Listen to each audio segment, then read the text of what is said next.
இந்த வீடியோ வந்து என் தங்கச்சி இசைவாணிக்காக தான். நான் ஒரு 4 நாளாக இசைவாணி மேட்டர் தான் பெருசாக ஓடிட்டு இருந்துச்சு. அந்த பிள்ளைக்கு வேறு ஐயப்பன் கோயிலை பார்க்கணுன்னு சொல்லி ரொம்ப ஆசை. அம்மா இது வந்து பாடி சிவன் கோயில், நீ இங்கே வந்தீங்கன்னா ஐயப்பனை மட்டும் இல்லை, முருகனை, ஐயப்பனுக்கும் முருகனுக்கு அப்பா சிவன் இங்கே தான் இருக்கிறாரு. இங்கேயே நீ வந்து பார்த்துட்டு போயிடலாம். எல்லாத்தையும் தனித்தனியாக நீ போய் பார்க்க தேவையில்ல.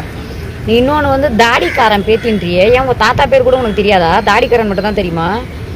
எங்ககிட்டலாம் கேட்டினா இன்னார் மக இன்னார் மனைவின்னு சொல்லுவான். நீ மட்டும் ஏன் அப்பா பேர் சொல்ல மாட்டேங்கிற? அப்போ நீ அப்பாவை தேடி அலைஞ்சிருக்க குரூப்பு போல். உங்கள் ஐயா தாடிக்காரன் தான் கடவுளே இல்லைன்னு சொல்கிற ஒரு ஆள். கடவுளே இல்லைன்னு சொல்கிற குரூப்புக்கு இந்த எல்லாரும் பூசாரி ஆகலான்றீங்க. நீ என்னன்னா ஐயப்பன் கோயிலுக்குள்ளே வரணுன்ற? நீ சாமி கும்பிட வரியா இல்லை நகையை ஆட்டையை போடலான்னு வரியா? உனக்கு நான் ஜிபேயில் 11 ரூபா காசு அனுப்புகிறேன். காணிக்க முடிஞ்சு வச்சுட்டு ஒரு 7 நாள் விரதம் இருந்துட்டு வா. நானே உன்னை இங்கே கூப்பிட்டு வந்துட்டு ஐயப்பனெல்லாம் காமிச்சிட்டு சிவனை காமிச்சிட்டு பக்கத்தில் அண்ணா நகர் ஐயப்பன் கோயிலுக்கு சேர்த்து கூட்டிகிட்டு போகிறேன். அங்கேயும் வேண்டிக்கோ உனக்கு நல்ல புத்தி வேறணுன்ட்டு. ஏன்னா நீ எங்கள் ஐயப்பனை பார்க்கணுன்னு ஆசைப்பட்டுட்ட. ஐயப்பன் உனக்கு நல்ல புத்தியை கொடுக்கட்டும். இங்கே வந்து சாமியை நல்லபடியாக கும்பிட்டுட்டு போமா. ஏன்னா உனக்கு உங்கள் தாத்தா பேரும் தெரியணும், உங்கள் அப்பா பேரும் தெரியணும். என்ன சுப வர்றீங்க எல்லாம் எங்கள் மதத்தை பற்றி பேசுகிறக்கு?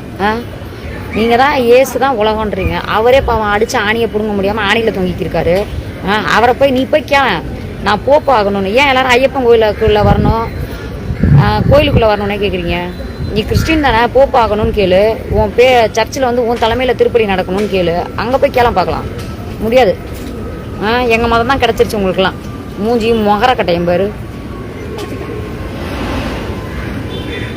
வந்துடுறீங்க, எங்கேருந்து தான் வரீங்கன்னு தெரில. அப்பப்போ ஒரு பேட்ச் கிளம்பி வந்துடுறீங்க. கந்த சஷ்டி கவசத்தை பற்றி தப்பாக பேசுறதுக்கு, ஐயப்பனை பற்றி பேசுறதுக்கெலாம். சம்பாதிக்கிறதுக்கு வேறு தொழில் இல்லை உனக்கெல்லாம். ஐயப்பனை பற்றி பேச்சு தான் சம்பாதிக்கணுமா? சிப்பா.